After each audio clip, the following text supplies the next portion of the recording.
deeq lacageed oo ay bixiyeen iskaashatada milixleyda ah ee deegaanka Toqoshi. Deeqdan lacageed ayaa waxa ay ugu deeqeen walaalahooda biyo la'aanta ballaadhani ay ku habsatay ee deegaanka Laagta Maroxda. Iskaashatadan ayaa lacagta ay bixiyeen dhan tahay lacag dhan $1,050 taasi oo noqonaysa 3 booyadood oo biyo ah. Deeqdan lacageed ayaa waxa ka gudoomay gudoomiyaha gobolka Cabdilaahi Faarax Meedhane. Madasha ay lacagtaasi kula kala wareegayeen ayaa waxa uu helinayay maayarka degmada Saylac, taliyaha ciidanka booliska. Ugu horeyn waxa halkaasi ka hadlay gudoomiyaha gobolka Cabdilaahi Faarax Meedhane isagoo oo u mahad celinaya iskaashatada milixleyda ah ee deegaanka Toqoshi. Aan mahadnaqaynaa deeqda iyo gurmadka aad dadka walaalihiina u soo gudbiseen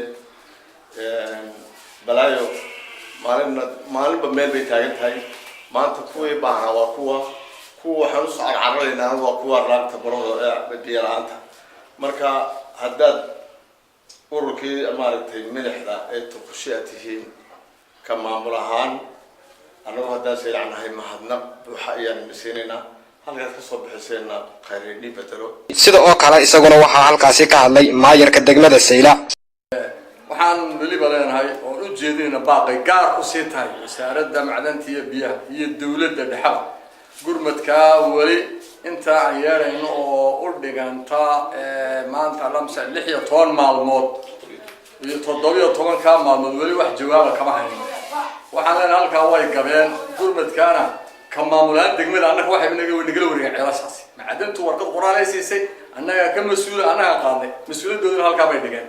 halkaa waxaan leenahay ka noqda arrinta caynka gurmadkii baa laynaga fadhiyo degdega oona dib u degin.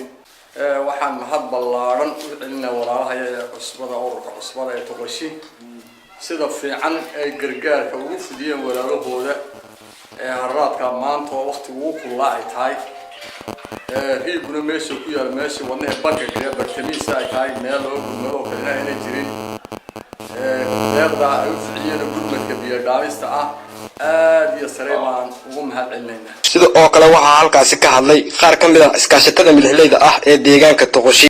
iskaashatada milixda ee Toqoshi barwaaqo kolkaan maqalay dhibaatooyinka ka dhacay Laagta Maroxda ee ceelkii halkaan magaraysa biyo laga waayay madaxda gobolku noo sheegeen ama idaacadaha iyo TV-yada baan ka dhageysanay.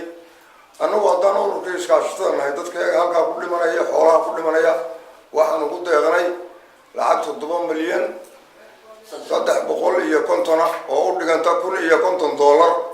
balaayo meel bay marka dhacdaa waxa weeyaan biyana waa loo dhintaa dee in aan walaalahayo halkaa ku dhimanayo ku eegno biyo la'aantaasna horta anagu wax dee aqoon nala noqon weydii.